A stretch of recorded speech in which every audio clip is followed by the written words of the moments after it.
year is 1985, and you know, in the 80s, every year was simply just better than the last. Every year, everything kind of like went through this rapid progression, and a lot of the times, kind of unpredictable. You just didn't know what was coming around the corner. I mean, genres were being invented left and right, basically every month, every week. Some new weird shit was going on, and nobody really knew what was in store.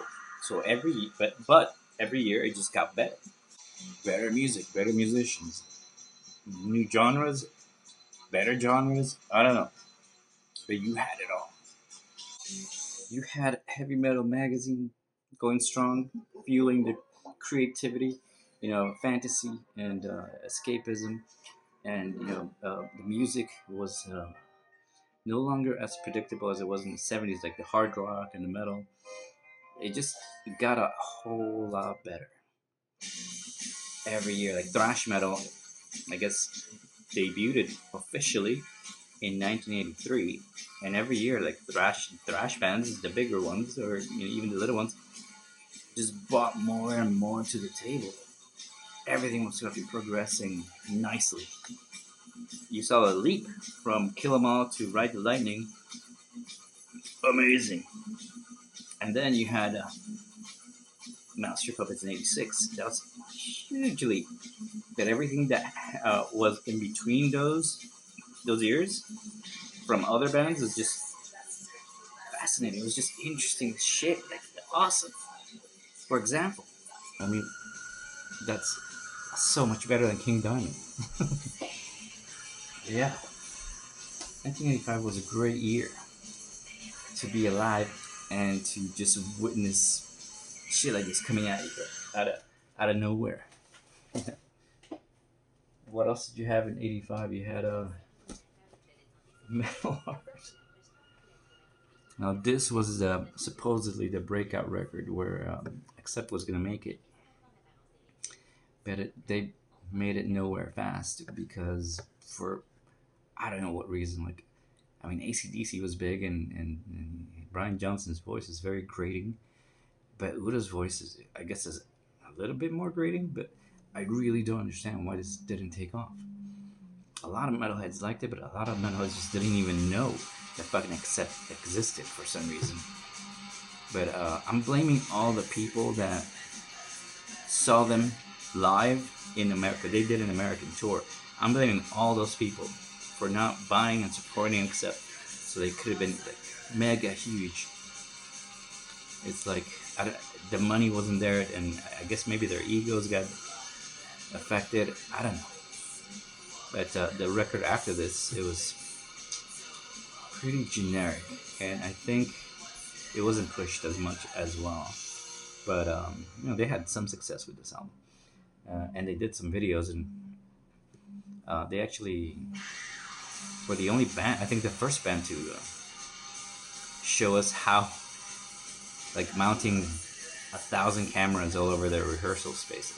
That's like the basis for how graphics are made up for CGI and stuff like that. And they give us a glimpse of that. And as far as I know, they're like one of the only bands to show us that so plainly. It was awesome. Midnight Mover. But yeah, Wolf Hoffman. Wolf Hoffman? Is that his name? Yeah. Pretty plain. There's nothing on the inside, really. But, it's pretty solid. You got your lyrics in case you want to understand what the fuck Udo's saying. But, like, even for me, like, I didn't give a fuck what he said because the music was so awesome, and whatever he was singing about fit so well like a glove. Like, I don't want to ruin it. I just, like, go with the feel of their tracks, the music, the composition, like how they composed was fucking awesome. Great fucking group. You had Screaming for a Love Bite, even if that's like cheesy, they should have put that out. That could have been like another heavy metal hit. It would fit right after Y&T's Summertime Girls. Or, whatever. Yeah. It's a damn shame that, I don't know, they didn't make it. And that they're not million. They deserve to be millionaires, really. I don't understand. You Americans that didn't give these people your money. So, damn you all. Every single one of you that did not buy this record and saw them live, damn you all. And now, for the notorious, the infamous, the not so good as Shout at the Devil album. This shit is fucking awesome. It's not as good for sure, because Shout at the Devil is heavy metal, just masterwork. It's so strange, but it fits like a leather glove right before you murder O.J. Simpson. It's just, it had some fucking appeal to it, and it came from a weird direction. Like their first album it's almost like punk rock, you know. It just like it's like, imagine if they had thrown in synths in as well, and it would have been like the strangest '80s band ever. Mick Mars, like the eldest of the Crue, had a very rock and roll, 70s background. So I don't know, it worked out. With this band, it's weird because like they're not great musicians, even Mick Mars, but Mick Mars is very solid guitarist, but he's not like compared to like other people like Joe Satriani or even Dave Mustaine, Kirk Hammett, whatever. But he was just a solid riffmeister, like more like a punk glam Tony Iommi, because for the '80s, because he just riffs all over the fucking place on this album. This is their third album. Amazing riffage, man. Like this guy deserves a lot of credit. Yeah, but even though he's not a really show offy kind of guitarist, but incredible fucking compositional skills and his soloing. His soloing is incredibly memorable. It's really well done, well crafted. I don't know what his approach was, how he if he like took like 10 takes of a solo and then stuck to the best one, or if he just like really sat down and planned it out. But I think soloing is one of the hardest shit to do. I myself, I never really could like do memorable solos. I'm like on the Scott Ian train. He's like a riffmeister. I'm the same way. It's all about the riffs, man. And like the solo, yeah, that's acrobatic shit. That's there to impress you and take you on a different little extended detour of the song. But it's like it's not even really necessary when you think about like compositional, structuring a song. You don't really. Oh, the solo can go here. Maybe it can be extended when do some other changes and whatever, right? But it's just like probably the last thing on people's minds when they're trying to construct a song. But he just nailed it every time.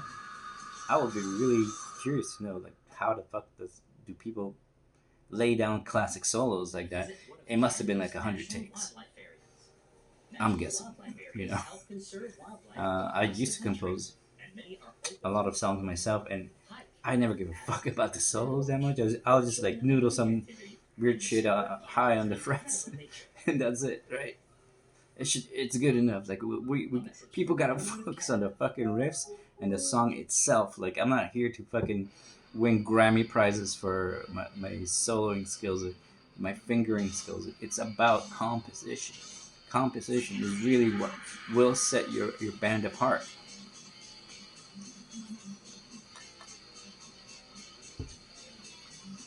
Composition is really what made Metallica so huge because they knew that people were kind of fucking tired of the same song structures.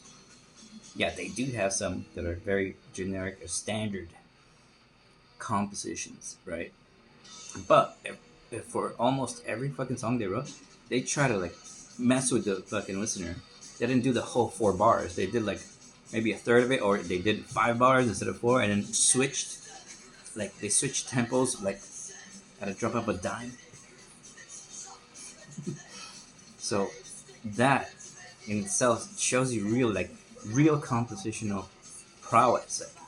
Like that's a strength to not be so rigid and be so loose, and then jump anywhere to any part of any tempo, any any different kind of like addition to the song, or interlude or whatever, or like just different tempo riffs, and like that's what made thrash metal exciting. It was just like not that traditional, verse, chorus, verse, solo, chorus, and then another solo end, and I don't know, basic structures get really tiring, and thrash metal was just throwing a wrench into the fucking machinations of heavy metal itself. Like, bam, deal with that and get in the fucking pit, bitch. It's a smack to the listener. The people that know, because thrash metal is basically the best thing so far that humankind as musicians have achieved. It's just, and that gave way to a plethora of other genres out there. You had the grindcore come out of it. You had death metal, and you had power metal. Yeah, but a lot of them, like grindcore, is definitely not standard. It has some standard uh, compositional things, but they try to switch it up too. But the whole point was to like be as unpredictable as possible, be fast, be just really neat with your riffing, like Razor does. Razor's riffs are razor sharp, and I'm sure that that would be make a killer shirt.